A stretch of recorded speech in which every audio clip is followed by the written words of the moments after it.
Hello, everybody. Welcome into the B&T Sports Talk Show. I'm your boy B, and I'm your boy T. Actually, jeez, I'm losing my mind. I'm your boy T. I'm here with your boy B.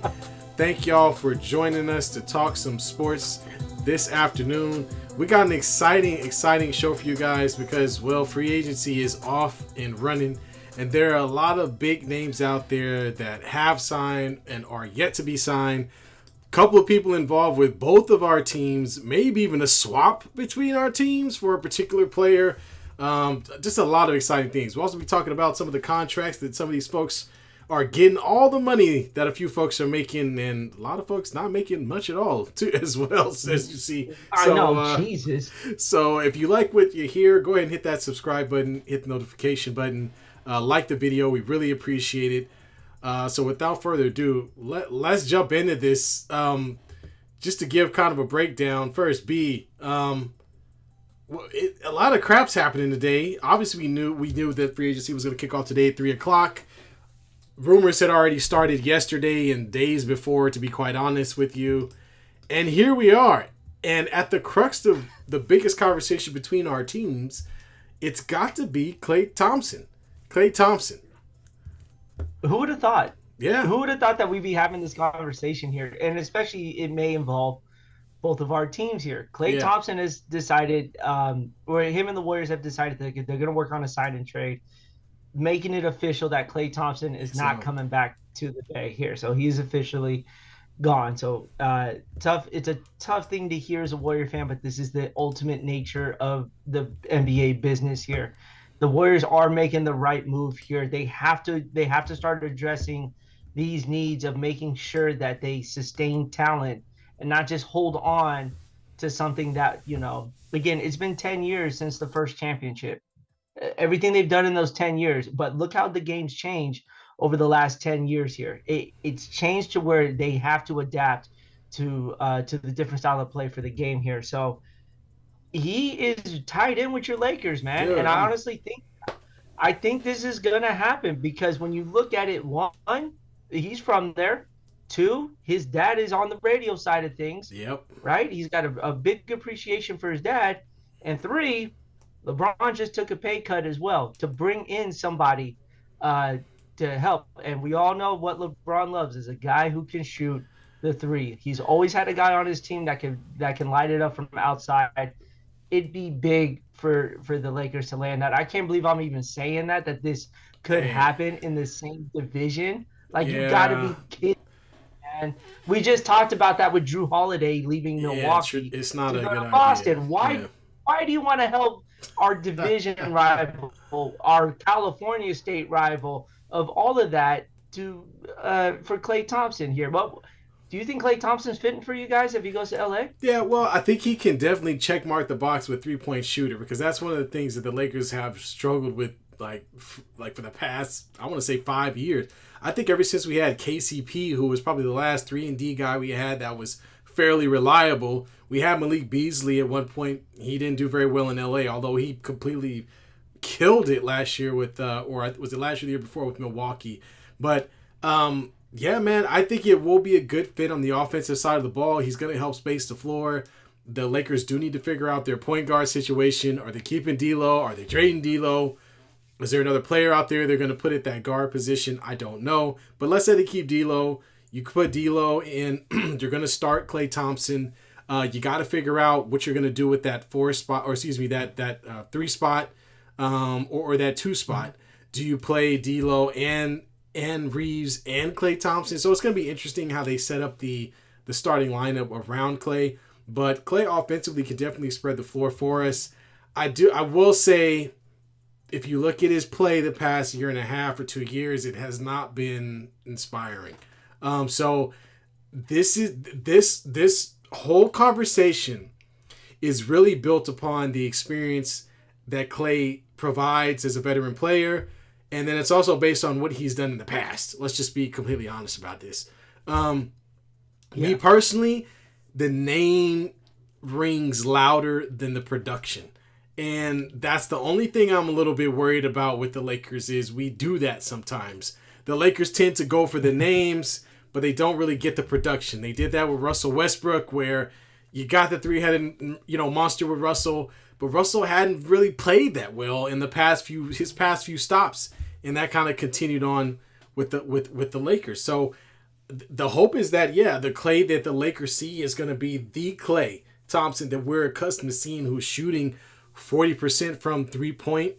But man, I mean, I don't know if and maybe folks will crap on me for saying this, but Luke Kennard is a free agent. He's shooting 44% from three last year. So I mean, how much better is Luke Kennard or Klay Thompson than Luke Kennard if Klay Thompson is not the same player on defense and has not shot very well from the 3-point line? I mean, I don't know, man. I'm kind of up in the air on it. Yeah, and that's the one thing you got to take in consideration. When Klay was in his prime, he was known to be a two-way player. On the defensive end, he locked up your best player, and he was a threat from the 3-point line. And now it's more of, he's turning into kind of the Ray Allen of his career, where he's just going to be known to shoot pretty much here. The only thing that's going to be a problem if Klay goes to the Lakers is the facilitation of the ball here, right? That offense scheme does not match to what the Warriors would do. And so he's not a guy who can create his own shot. He's an off-ball shooter. Yep. So who is going to generate a shot for him? Can you see D'Angelo Russell? Can you see LeBron James? Most of LeBron James are driving pass here. Yeah, it was a little different in Golden State because you had a true point guard who could get you open here. So I don't see D'Angelo Russell being able to get Klay Thompson open. I don't see, the only way LeBron is if he's double teamed, which isn't happening as often. But let's be honest here. They got to find a way to get him the ball because Klay can't search for his own shot.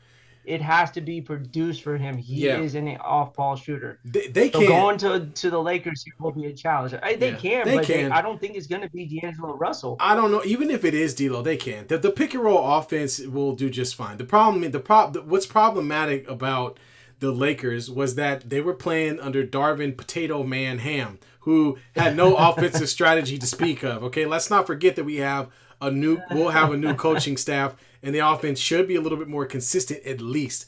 Now, as far as getting shooters open, that's not a problem because the issue is LeBron James playing in a pick and roll offense or D'Lo playing in a pick and roll offense, and defense is keying in to stop those guys from making plays. All Klay's, at least if Klay is there, and he can actually knock down the threes, then he can help open that up. But that's the problem. If he shoots like he did last year, then we're talking mediocre. We're talking okay, and that's not going to be good enough. He did have his best year. He did have his best year of shooting last year. Last year was one of his best years shooting, I believe. It was, but it was just that. It was just the playoff. It was just the playoffs. Then I guess it was just that. First of all, it wasn't the playoffs. It was the play-in game here. Oh, my bad. You guys. I'm sorry. Yeah, so pump the brakes on that, man. We never made it to the playoffs. We couldn't get past Sacramento. It's kind of a playoff. But kind of. Again, it was a bad game for Klay. That's not the game you want to have going into the offseason because that's the last thing people remember. Right. They don't recall you having your best 3-point shooting career that year. They're looking at you went over in a play-in tournament, not just a playoff game. And to be honest with you, the previous year when the Lakers and Warriors matched up, he struggled. He was taking a lot of bad shots, and he forced the situation a lot during that series too. So there's going to be a big risk with it, but it's going to come with good when you get Klay Thompson being Klay Thompson. That is hot from the 3-point line he will shoot that thing with vengeance. And just to add some perspective, I just looked up the stats to kind of get an idea where he's at. He's only shot under 40% from the 3-point line twice in his entire career as far as years go, and that was 2001 and 2021. That's actually the year they won the championship. So 21-22. No, 22-23. Was it 22-23? No, 21. No, it's 21-22. Yeah, the Nuggets won. Yeah. And then 20 and then last year he was under 40. Now, that being said, under 40 for Klay Thompson is 38%, which is still better than more than most people in the league. 3/4 of the league. So, I don't want to get on it too bad where I'm saying that Klay Thompson is a bad player. I don't think he's a bad player. My concern is still what can he do for the Lakers defensively. And will he be able to show up in big moments? But if they can find a way to get it done and still add some other things to to their team as far as the Lakers go, we still need a big. That's a huge hole that we had last year running Anthony Davis out there. The guy could literally not go to the bench. If AD wasn't on the floor, our team was trash.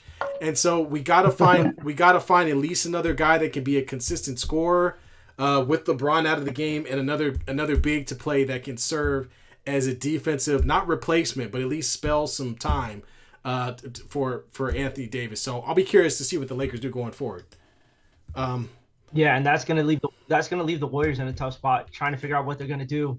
In the 2 spot. Honestly, they can't have Podziemski being the starter at the number 2 position. It's not going to work there. You're going to have to go and get a guard now. Now that you're letting him go, right? As a Warrior fan, like I said, this is tough to see. This is tough, but this was happening. It's going to be hard to keep the big 3 together, man. And if Klay, it was showing there that Klay was not happy as the season ended. Yeah. In Golden State here, so something was coming up, especially when they couldn't work out a contract before the year even started here. We're gonna miss the 36-point game. Scoring 60 points on 11 dribbles. If anyone recalls that one here, setting the all-time single season dumbass stat that the Warriors made up. Nobody, when the hell, who's counting dribbles? If that was the case, did Reggie Miller dribble? Reggie Miller never dribbled. Didn't score 60 points on 11 dribbles. Yeah, all right. You're right. He got 60. He got 60. This is what you could be getting. You're right. You're right. You did. Look, hey, if he gets in the gym with and works on his body, continues to make himself whole. Yeah, I don't think he'll ever be the defensive guy he was back in the day. But Klay is a solid 6'7". He's a big guy. And so I think he'll be good for us, just knocking shots down. I don't expect a lot from him defensively. If they go that route, the Lakers have to go out and find some other guys who can play on the defensive end. We cannot roll out Austin Reeves and D'Angelo Russell along with Klay Thompson and expect to stop anybody. I don't see that happening. That's not going to work. That's not going to work in this league here. Not at all, man. No. We got Drunk in the chat. Drunk, what's going on, man? Hope you're having a good Sunday. Good to see you back here. Drunk? He says we got bro who rooted for Klay forever, but no, he trashed now. I think Klay gave his team. Dude, this is the worst situation for a Warrior and a Laker fan here. You're literally gonna watch a guy who helped bring 4 titles to your team go right down the coast down to LA. It's terrible that we have to have this discussion here.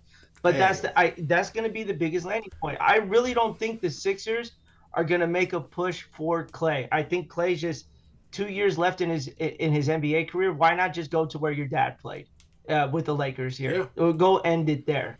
That's the nature of the beast there. Yeah, absolutely. And we'll double back and we'll keep talking about some things, especially with the Warriors and the Lakers. But let's kind of go through some of what happened in these past 3 or 4 days, because since we last had a show last Sunday, 7 days a week, 3 hours, bro. Yeah, the last 3 hours has been nuts. Crap's getting out of control. So, actually, you know what? Let's stick with our teams and talk about what happened. Let's start there before we get out of the league. So we'll start with the Lakers have done. Obviously, the draft has come up. We drafted Connect, who was it Dayton Connect, who looks to be a nice player. That's all well and good, but that's not the story. The story is the Lakers drafted 55th overall. They take Bronny James, LeBron James' son, in the worst kept secret of all time. I don't think anybody even questioned that the Lakers were going to get Bronny James. LeBron had said that he wanted to play with his son in the league. The Lakers granted him that wish. I know you're going to completely trash this. I already know, B. But I look at this a couple of ways. One, this was a way for the Lakers to create some cachet with LeBron James, okay? Because now We get a report earlier today about LeBron. Of course, he opted out, but taking less money so that they can go out and get another big time player like, a Klay Thompson, who we were just talking about. And I think one of the things that the Lakers did was by getting LeBron's son there, LeBron in turn, I think, is returning the favor by opening up that opportunity and taking a pay cut. So I think it's a good tit for tat. That's my first thought. Second thought is, I don't care what you have to say about Bronny James. The bottom line is this is history. Okay, this has never happened in the league before. You've never had a son and a father playing in the league at the same time, let alone on the same team. And so this is historic. I know people do not like LeBron James, so they probably don't want to hear that. We hear people talking about nepotism and the fact that the only reason he's even there is because, that's exactly what it is. That's exactly what it is. But being LeBron James affords you some opportunities, and being LeBron James with the Lakers affords you even more opportunities. So I'm not that mad at it. I don't think Bronny James contributes anything to the team this year. He's going to play for the South Bay Lakers a majority of the time. They'll probably throw his butt into one game with LeBron the first game of the season or some garbage like that just to get them on the court at once, and then he'll go back to figuring out how to play in the NBA. I will be watching the Summer League very closely because I know that my boy B is ready to berate Bronny at any point in time during Summer League. If he shows up and doesn't play well, I'm going to turn it over to you to be. Go ahead, let me have it. Fine, go ahead. Do what you're going to do. 5 points a game in college. Didn't play that much. Deserved the 55th overall pick to the Lakers here. This had to have been the biggest dramatic movie I have ever seen the Lakers put on. I think there was a big hand from LeBron's agent, who happens to be Bronny James's agent, told every team, don't even think about taking him because he's not going. He's only going to the Lakers here. I guarantee you, because here's the funny part. The Celtics had to pick before the Lakers. How messed up would it have been for the Celtics to take Bronny James right before the Lakers could, and they couldn't have done anything about it? Like, how does that happen here? Look, it's cool. I love the story here. Much respect for LeBron and his family, because his youngest son, Bryce James, as well, is an up-and-coming athlete. But let's get to the point here. You went to college to get ready for the NBA. Now, granted, you had a health scare, but you averaged 5 points in college. You know what I'm saying? What if he doesn't make it out of the G League, dude? There's players who don't make it out of there. There's a chance. To be honest with you. Yeah. You know, it's going to be a nice story to see that James, he's probably going to spank Bronny when he's not having a good game on the bench. You know what I'm saying? Like, you got to make sure this is still a professional sport and you're still playing at a very high level. And if you're not doing it, we've seen LeBron James get on players. You can get on your son the same exact way as you get on your teammates as well. I think this was the biggest publicity stunt I've ever seen when it came to draft night. But congratulations, y'all got him. I will criticize him, and this is what's going to come being LeBron James' son in the NBA and having to wait that long to get drafted by him. You're going to come with all that criticism if you are not putting up at least a 15 spot in the NBA. That's what it's going to come down to here. LeBron's going to have to protect him too, because he will get his welcome to the NBA moment being LeBron's son. Yeah, I mean, we'll see, man. I don't know if he's going to contribute much at all going forward this year. He's a guy who's a second round draft pick on a team that has championship, aspirations. I don't know what he can offer to us at this particular moment, to be honest with you. He's not going to be able to offer anything at this time. Right, that's what I'm saying. He's got to develop such more. A learning curve for LeBron here or for Bronny, and then on top of that, you go into an organization that doesn't recognize rebuild. There's never been a rebuilding point. They always try to throw stars onto the court. There's none of that there. So this is a project here that may not get off the ground if Bronny James doesn't step it up in the G League. You'll see him in the league back and forth, I think, as a two-way. But realistically, if you want him to develop, he's got to stay in the G League and get that rep in. Yeah, so we got Drunk chiming in with, I find it tough to remember the top 5 NBA draft picks for the first time. Am I getting old? This draft was a brick. It was a brick. I mean, you had Eddie and Clegane, the two bigs. The kid from Paris, two Yeah, well, back-to-back years. yeah, but we don't even know who. Like, we don't even know who he is. Like, there was no hype. There was so much hype for Wembanyama coming into the league that we kind of knew what was happening. But this time, not so much. I have no idea who either of those guys are. I've never seen them play. Good luck to the Hawks, who suck anyway, and we'll see what happens. But no, Drunk, I agree with you, man. I don't think this was a talent, and we could be wrong in 5 years, but this draft was not full of a lot of talent. But I do like the pickup by Dalton Connect for the Lakers. I think watching some of his highlights and seeing what he averaged over 20 a game, he looks like he's a legit scorer. So I'll be interested to see. Again, I'll be watching Summer League very closely to see how these two guys play. Drunk also said Bronny has a contract that says he doesn't go to the G League. I don't know about that one. I gotta see that. I'm gonna have to look that up, dude. I'm looking it up right now. A second round draft pick saying they don't want to play in the G League. That'd be a first, man. And then Drunk also chimes in with 4 points a game and a heart failure. Bronny could have been 300 pounds, 6'1", and still went to the Lakers. Wow, that's. Oh, that's hilarious, man. Oh, that's hilarious. It's true, though. Drunk hits us with the 600-pound life quote. Like, that's terrible, man. But anyway, yeah, I mean, that was great. Good one, Drunk. I enjoyed that, man. That was greatly appreciated. Thank you. Look, the heart thing is one thing. Yeah. All right, that was a scary situation, but he's honestly right. He could have never played a game in college. He could have went to USC and sat on the bench all year. The Lakers would have drafted him 100%. They just told him, "Get out. We're gonna get you." Oh my gosh, man! It was like a jail sentence, and they bailed him out of jail when it came to the NBA draft. They were like, "Get out of college." Something like that. Yeah, something along those lines. Oh my goodness. Oh man, and yeah. So we talked about kind of where the Lakers are.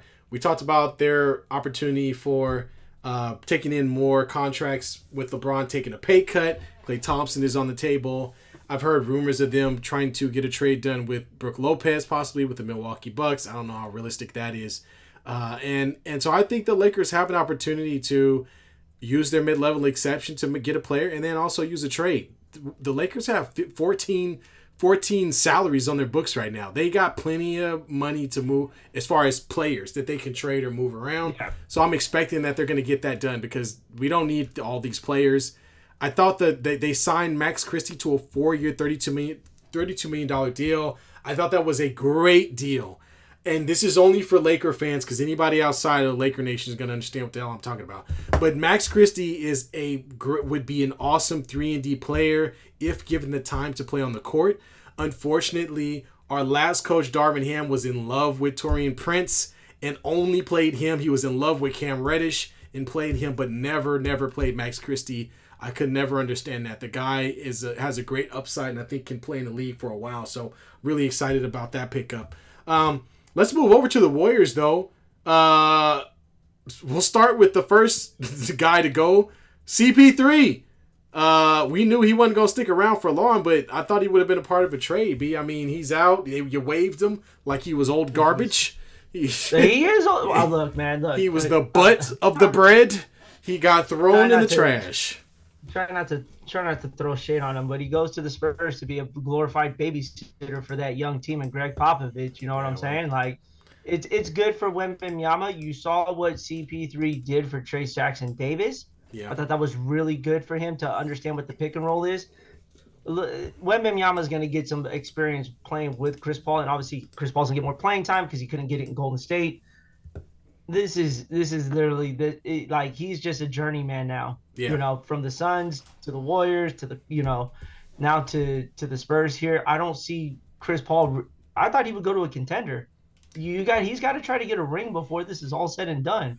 But I guess the chance to play with Wembanyama is going to be, I guess a once in a lifetime thing to play with Greg Popovich as well. Having that, Chris Paul's a smart basketball player too. So having him in the room with Greg Popovich is going to be actually really, really good for that young team.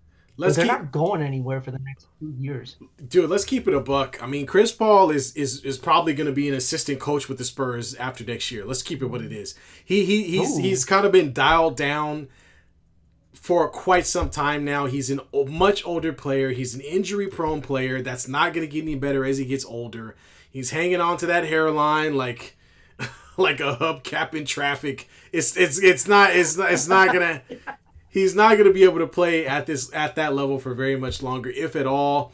I really see a situation where he will he will come off the bench or start off starting and maybe come off the bench later, help out some of that young wing talent that the Spurs are getting and recently drafted as well.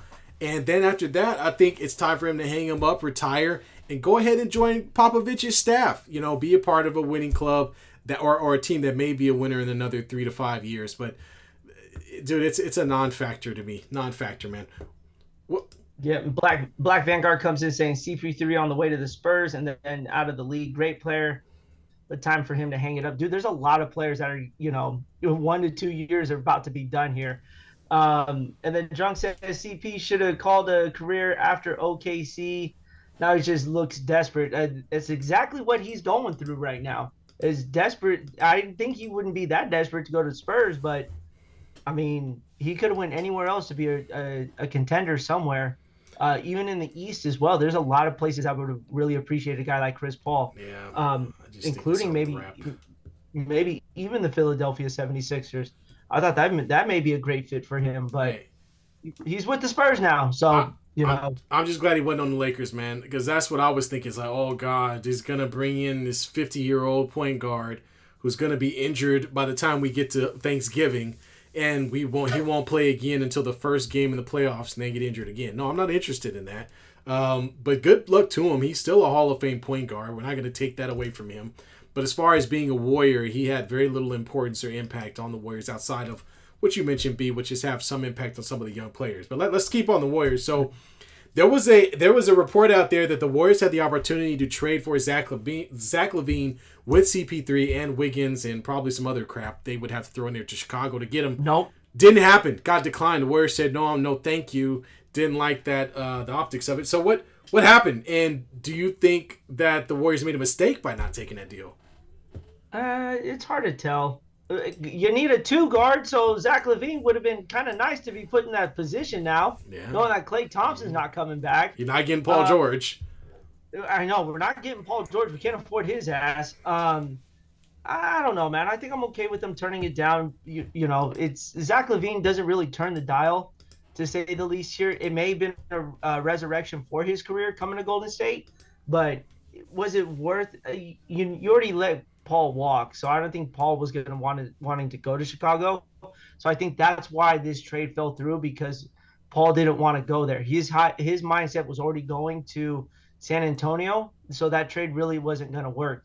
I just don't think Andrew Wiggins was going to be a big factor into that. So I guess we're holding on to it for now, but I mean, what are we going to – I don't even know what the Warriors could do, to be honest with you. It's just tough to say. I don't know what they're going to be able to do. They have no money to hand out. The Warriors waived Chris Paul in the end, but remember, he still had the very bitter end of that ginormous contract that he had. It would have been better to trade him, but at the same time, I understand that, maybe, like you said, CP3 didn't want to go to Chicago, whatever. If I'm the Warriors, though, you have to be ultra aggressive. I don't know how they're going to get a deal done without doing that, because they're starting to be looked at like the Lakers are. When teams talk about trading or making plays with the Lakers, the answer is no, because the idea is not to make another Western Conference team better. And they don't want to give players, LeBron or Steph, they don't want to. These guys have already had their opportunity to shine. Players don't want to make those teams. Other teams don't want to make these teams better. They're not interested in doing that. That's why most of these plays end up coming from the East and not necessarily within the same division. So yeah, I don't know, man. I hope that the Warriors have a plan B, because they are going to lose Klay Thompson, and they can't just go into this season as is. They have to do something. I don't even think they have a plan A right now. I don't even know if they have that in their pocket right now. Obviously, now Kuminga's going to jump into the starting lineup. I mean, you could move Wiggins to the 2 to up there. That may not be a bad fit, to put Kuminga at the 3, Draymond at the 4, and Kevon Looney at the 5, since we don't want to go out and get a center.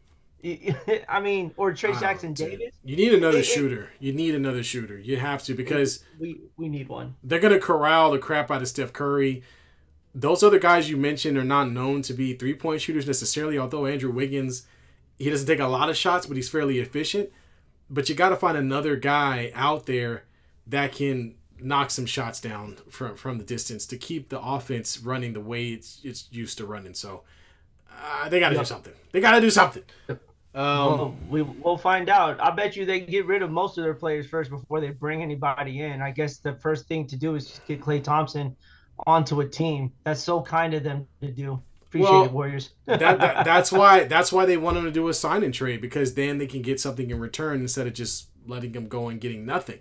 And so if the sign and trade happens, now the Warriors can go shopping. Now they can say, okay, well, we're going to make that sign and trade with the Mavericks, right? Because the Mavericks is another team that's in the book. Who can we fish off of the Mavericks team to add something to our team? Now, Tim Hardaway Jr. has already been traded for someone else, so he's no longer with the Mavericks. He got traded for nothing. Absolutely nothing. That's messed up. Yeah, he got traded away. So there are only a handful of guys on that team, a PJ Washington or someone like that the Mavericks would have to concede to the Warriors in order to get something done. So I don't know. I don't know if I'm the Warriors. I don't really like those optics, and I feel like this is the second time in a row where instead of waiting till the bitter end, if they knew they weren't going to pay Klay Thompson, they probably should have traded him last season.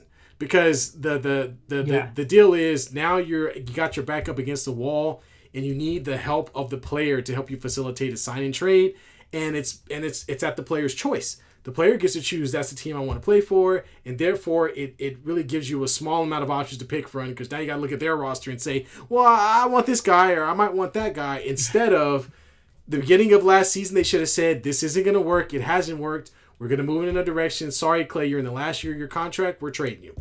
And then they would have gotten many more offers from more teams, fielded a team last year that would have been a little bit more competitive, and got off the contract. Because it's just almost too little too late. And heaven forbid Klay doesn't do a sign and trade and signs for a vet minimum with the Lakers or the Mavs. What a slap to the face. Then you don't get anything. You just lose them for nothing. And if you're the Warriors, you're still cash strapped. You still got big contracts that you can't even go out there and make a big signing in order, unless it's a sign and trade. So yeah, man. I'm telling you, man, the Warriors need to go out, take $1 billion loan, go ahead and sign half the league to come over to play for them. Use the Chase Center as collateral, get that money back. But yeah, they're pretty strapped for decisions here. Let's talk about a player who the Warriors were supposed to be game changers in, and now are nowhere in this discussion. Paul George obviously opts out, becomes an unrestricted free agent. And now he was tied to the Sixers, obviously back to the Clippers, and then the Magic. Well, the Magic did something already today, and now the 76ers are the heavy favorites to land Paul George. 4 years, $200 million for a max deal here. Does he move the meter for the 76ers to get over that hump in the East? No, because they're playing, they got to beat Boston. And does it make the Sixers better? Yes. I mean, Tyrese Maxey, Paul George, Embiid, love the lineup. I think that's a great lineup, a team that can definitely compete. The problem is you're going to be dealing with a team that is on the up and up, that's going to have a healthy Kristaps Porzingis, that is not losing anyone. The Boston Celtics, I don't know if anybody knows, the Boston Celtics are not losing anything. Everything they have is already set.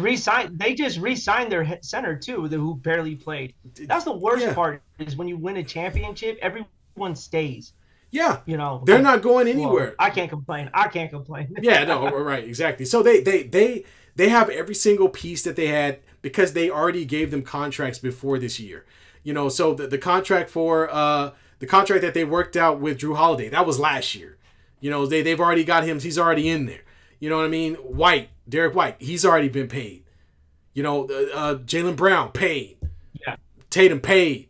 Like they didn't mess around with the guys that they knew they wanted to keep in the fold. Al Horford might retire, but that's about it, man. And then Kristaps Porzingis, he's under contract. If he gets anywhere near healthy for this season, they're gonna be just as good, if not better, than they were this past season. So I like the move for the 76ers, because you're staying active, you're trying to stay relevant, you're trying to compete. So I do like the move. I just don't know if it puts them it puts them at number 2. Let's just say that. It'll put them under the Celtics and give them a puncher's chance at finding themselves in the finals, I guess.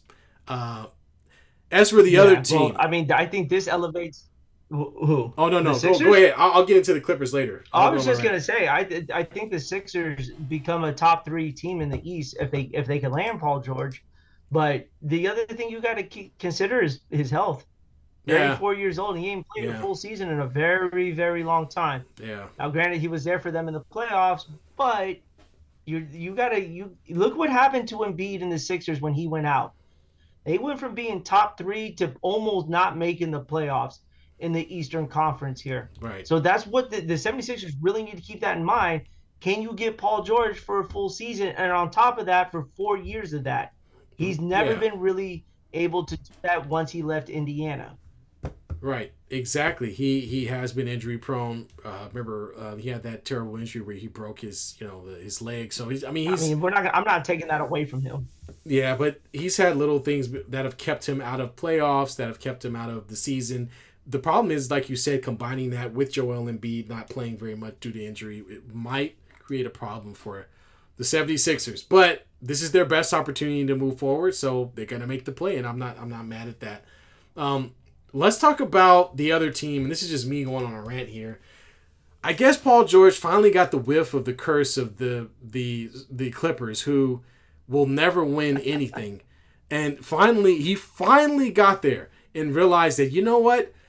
He grew up in Southern California. He has to know that the Clippers are a dumpster fire, and there isn't a single soul that can go there and make that situation better.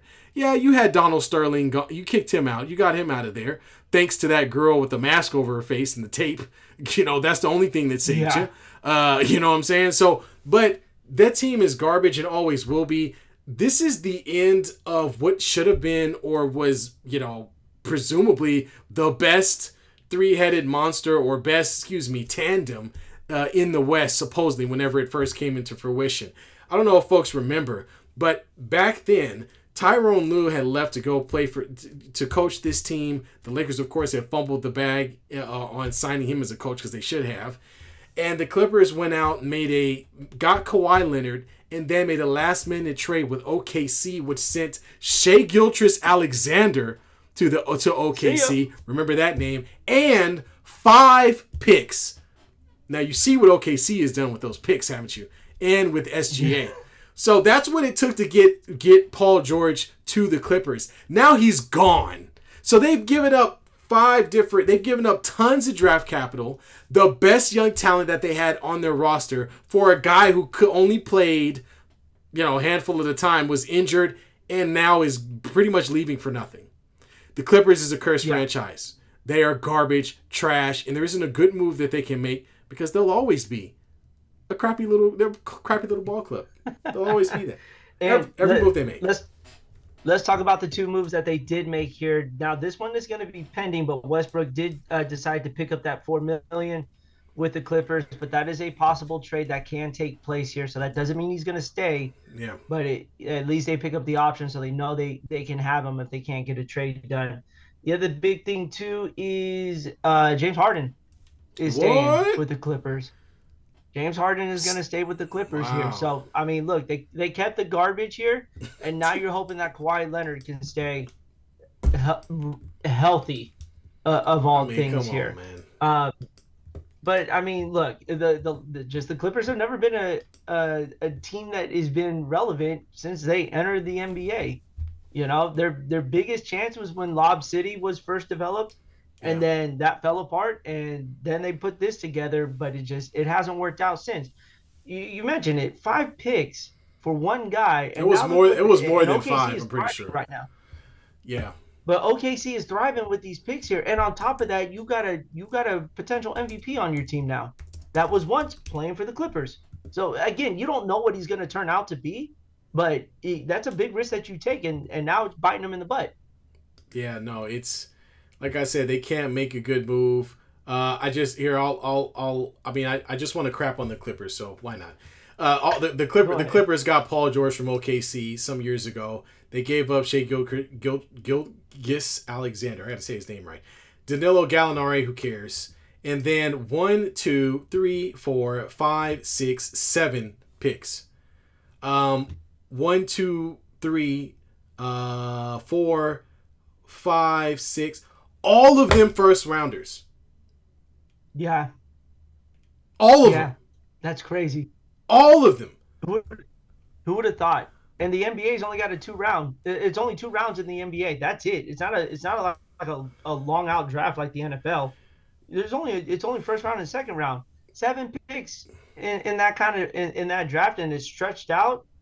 Man, the limits are endless with what you could do with that there, and it's showing here. Yeah, it shows loud and clear.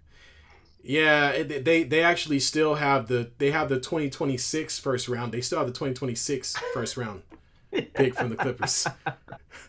Think about that for a moment. God. They're still collecting on a dude that y'all don't even have no more. That's wild, man. That's wild. It's anyway, crazy, that's enough. Let me stop crapping on the Clippers. Ex-Laker, Kadarius Caldwell-Pope signed a 3-year Contavious. deal. It's Contavious. Contavious, man, whatever. That's why we didn't sign him. No, I'm saying.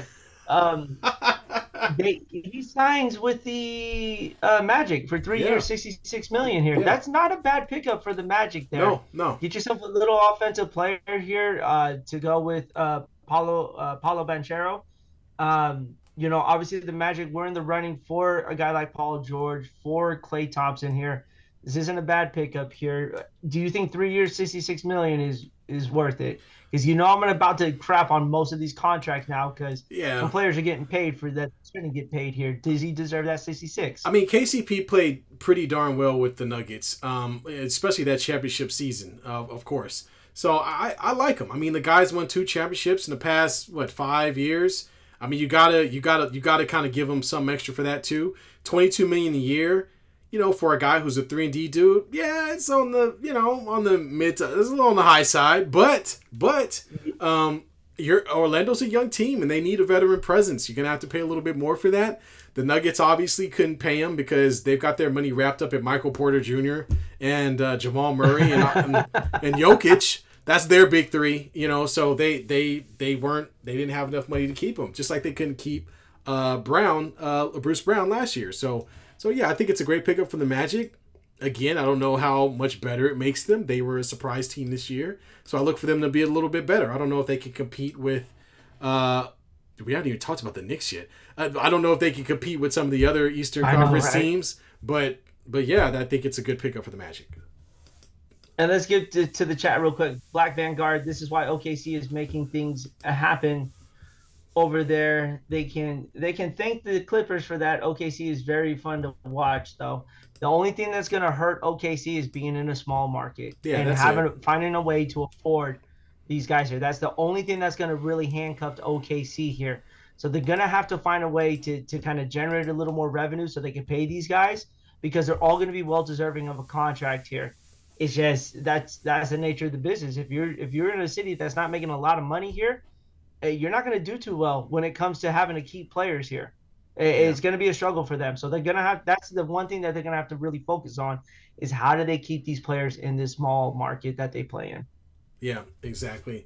Yeah, no, I agree. I mean, OKC is definitely on the up and up. Obi Toppin, 4 years, $60 million to stay with the Pacers. That's too much money. Yeah, I don't know. Obi Toppin. That's way too much money. Does he even start? Obi Toppin. I think he does. I mean, but he's getting money though. Hey. So we talked about Pascal Siakam and Halliburton and Obi Toppin now. That's a solid 3 for the Pacers here. I don't think it's enough, but it's not bad here for what they're trying to do. Yeah. That's a top 4 team in the East for sure, especially with those 3 and Miles Turner as well here. So I like it. That's just a lot of money. And now we can talk about the Knicks, because the Knicks just damn near signed the entire Villanova national championship team from a few years ago. They just picked up Mikal Bridges from the Brooklyn Nets, and now they have basically the entire championship team from just a few years ago playing on the New York Knicks here. What is your fear with this, as far as having the same core of guys from a championship team in college now playing in the NBA together. I don't have a problem with that, quite honestly, because if they can find a way to play under Tibbs, then they'll be fine. That's really what it's going to come down to. I mean, Tibbs is going to run guys through a wall, and if they can stay on that schedule and play together, Mikal Bridges, I think, is a great pickup. He's not a guy that can really carry the entire offense on his own. We saw that with the Brooklyn Nets, but he's a more than capable scorer. He's a super high level 3-and-D guy. So we're talking as high as it gets, if that's how they're going to play him. He could definitely take some of the offensive pressure off of Jalen Brunson. You're going to have Julius Randle coming back. They also, we haven't even talked about it yet, but they also, picked up the contract for Anunoby as well. So they paid the guys that they wanted to pay. And they're really looking like a team that's young and that can kind of grow together a little bit. So I think that's what's scary about the Knicks is they're not an old team trying to capture old glory like our teams are. They're a team that's on the rise. And they don't know what their limits are. And if Tibbs can find a way to not run them into injuries throughout the season, then I think they're going to be a team that's really tough to play against come postseason time. So I'm looking forward to another Eastern Conference Finals with Boston and New York. I really don't, I think these are great. This is a great pickup, man. I think it's the Knicks are going to be legit. They're going to be legit. I don't know. Like I said, I don't think they'll be able to make it to the finals, if they can get past Boston. But a team with that amount of offensive talent that plays as hard as we saw them play last year, they're going to be a tough team to beat. Yeah, and that's going to lead to my next thing here is just where do they stand upon the pecking order with the Boston Celtics? Is this roster capable enough to handle it now? The only thing they're losing, their center. What's blanking on the center's name for the Knicks right now? Hartenstein. Hartenstein. He's an unrestricted free agent now. So the Knicks, I think they need to bring him back to match up well with Boston here. If they could keep him for a little bit, I think they will make a lot of noise. When it comes to between them and Boston here. The only thing that fears me is, like you said, Tom Thibodeau runs players through walls, causes injuries here. He does ask for a lot. But with Mikal Bridges here, he also does a lot too. He barely misses any game with that, and he plays at a very high level. So great pickup for the Knicks here. Just Jay Wright maybe wants to be an assistant coach. Just he might have to relive his glory days. He might have to. Wildcats. Yeah.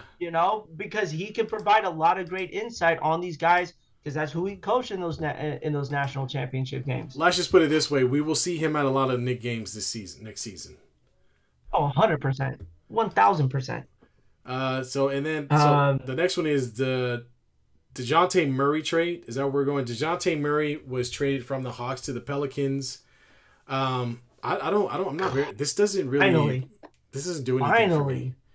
I mean, the Hawks finally traded him, but I don't know if it does anything for the Pelicans. Honestly, I'm not seeing that move the needle in my opinion. It doesn't really do much, but But I guess the big question is when you bring in DeJounte Murray, what do you do with Brandon Ingram? Yeah, because they're the same player.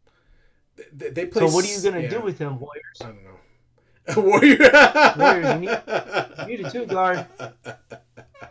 Sign and trade. Brandon Ingram definitely had some issues injury-wise last year, but when locked in, he is a instant scorer, especially at the mid-range because of his length and athleticism. He's a long player. He has the same body type as Kevin Durant, so it's difficult to get up there and block his shot. Like I said, I don't really like the trade. I mean, I don't think DeJounte Murray is not a bad player. He's a good two guard, but he has to have the ball in his hands a lot to make things happen. He's not a guy that's going to play off the ball very much. He's not a very good 3-point shooter.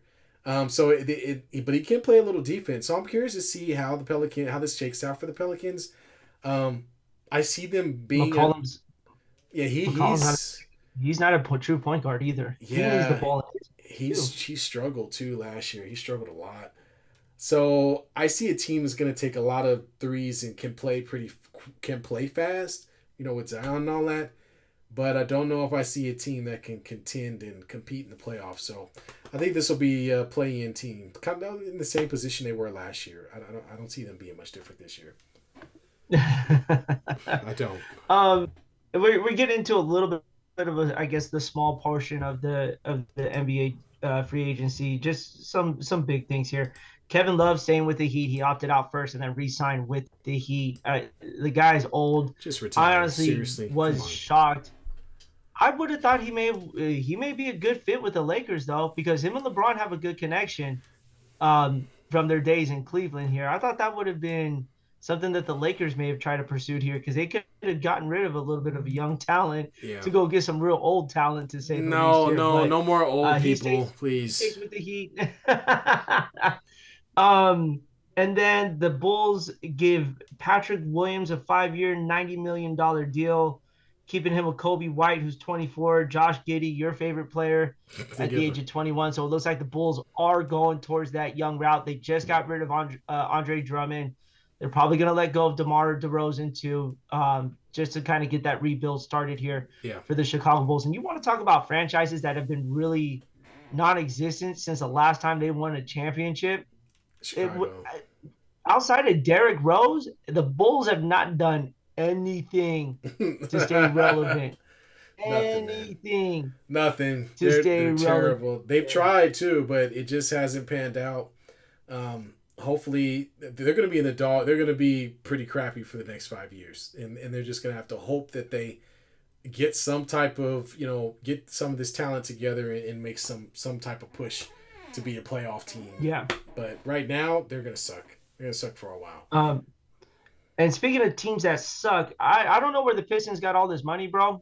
They just signed Kate Cunningham to a rookie extension for over $200 million. Yep. And now they're signing J.P. Bickerstaff on a 5-year deal. The money hasn't been announced as far as what he's going to make, but you still owe Monty Williams damn near his entire contract. He only coached 1 year. Was Detroit really holding on to all this money that we didn't know about? Because they just handed it out like they were that they've been a dynasty winning championships. Everyone say a prayer for JB Bickerstaff, man. He's gonna have a tough time. He gonna get fired too. In Motor City after a year. Yeah, exactly. Yeah, they're a dumpster fire. They haven't figured out how to put a program together, and that has a lot to do with their general manager and all the stuff, all the big wigs. Because you have to remember, OKC was in the same place. We just talked about them, right? They were in the same place where they lost Kevin Durant. They lost Russell Westbrook. I mean, they lost some. Then they lost Paul George. They lost some big name guys. But they were able to turn that into draft capital, and they have good folks in their leadership that have a vision and goal, and they executed, man. And they gobbled up as many picks as they could, and made it happen. So yeah, Detroit can't do that. Yeah, no, they suck. Yeah, good luck with that. Yeah. But we'll keep you guys posted as NBA free agency takes full swing. And you know what's crazy? It's just the first few hours of this, but it shows you how quick things could change for teams when they don't go get their players. It could change in a heartbeat here. The first 5 hours are so critical because that's when the big names find their way. That's when teams start reaching out to them. So you have to be aggressive in this. And if you're not, by the third day of free agency, you're kind of you're picking at this point here. You're reaching at the bottom of the barrel here for it. So we can't wait to keep you guys updated with our teams, with the rest of the NBA, and see how all of this unfolds here. But hey, man, your boy Jamarcus Russell. Let's kind of talk about some funny ass stories here. Yeah. Jamarcus Russell, number 1 overall draft pick by the Raiders, sipping on that syrup when he was with them. Was hyped up because he could throw a football 70 yards with no pads on. Sitting. Remember that? Sitting down. Al Davis was so happy. Biggest hype. Oh, my God. Well, he was coaching a high school team in Alabama, was fired from that job, and then decided to steal a $74,000 check that was supposed to be donated to the school.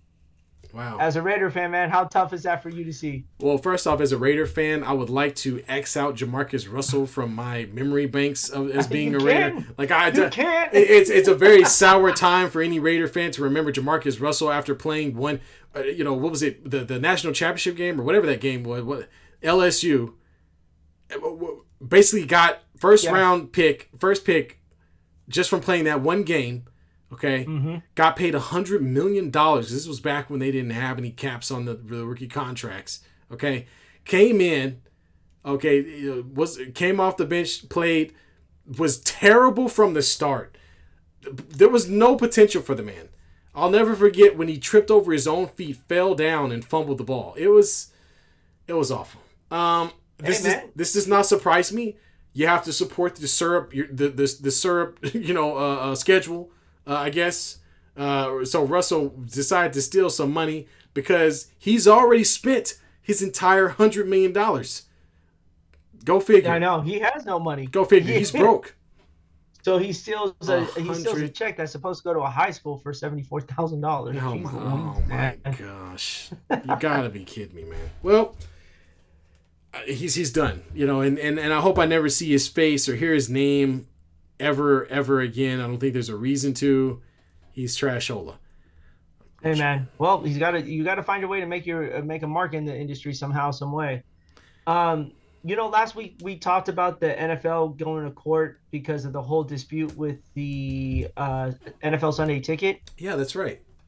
Yeah, well that ended real quickly. This week, a judge awarded the people who were going after the NFL a $4.7 billion settlement in damages for violating the antitrust laws in distributing out-of-market Sunday afternoon games on a premium subscription here.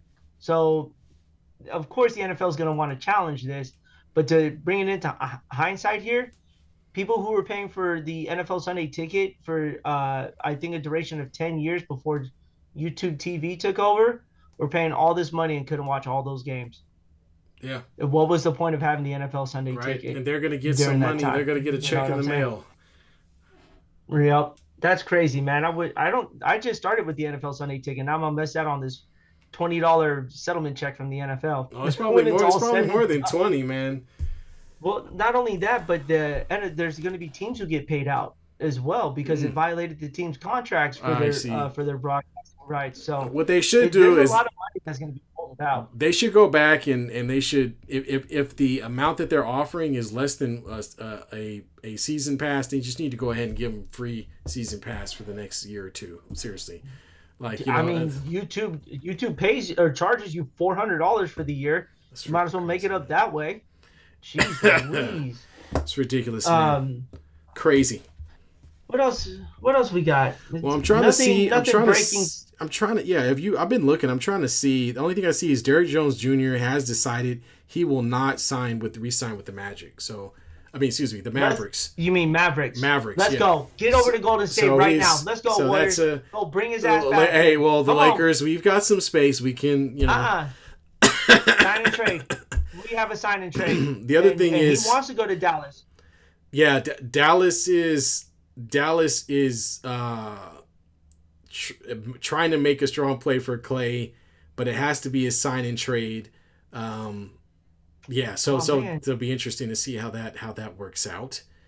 I'm seeing Derrick Jones highlights right now. There you go. Mason Plumlee will go to the Phoenix Suns. So he's going back to Phoenix. He's going back. He was already in. I'm sorry. So yeah, he had played with Phoenix before. Oh yes, that's right. Yeah, because he was with the Clippers. To the Clippers. Yeah. And now he's going back to Phoenix. Man, that's very smart. What else? Oh, we didn't even talk about Jonas Valanciunas, man. Yeah, Jonas Valanciunas decides to go play with some losers for $10 million a year. I guess the market wasn't very strong for a center. I thought both of our teams could have used a center.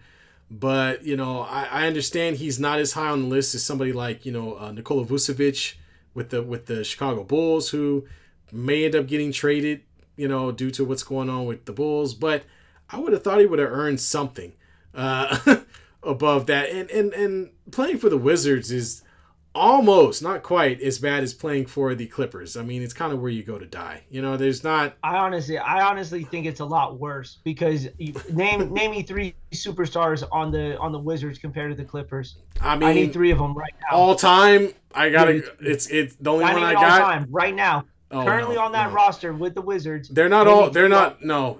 All you got is Jordan Poole and Kyle Kuzma. That's all they got. That's all they got. Exactly. So why would you go over there? you could have gone somewhere else to be a little more competitive. You should have just stayed in New Orleans if that was the case. Honestly, you know, instead of going there. But man, that's terrible here. Before we do sign off, you know, last week, you know, the passing of Willie Mays, one of the greatest baseball player of all time. Yeah. Wasn't any what this week was not easy for the Giants as well. They did get news of the passing of Orlando Baby Bull Cepeda, who was a lifelong Giant as well. A guy who has a statue outside of Oracle Park, literally 1 week after after Willie Mays dies. Orlando Cepeda passed away peacefully as well. So, you know, the Giants are really trying to get through this here. Yeah. You know, they're going to basically put all the retired numbers at this point on their jerseys, the way this trend is going for them. But man, it's just, as a Giants fan, it's already bad enough. The season's tough, and now you start losing your legends. 2 weeks in a row. Yeah. It's out of control, man. That sucks. It's hard to believe here. But hey, man, 4th of July is coming up.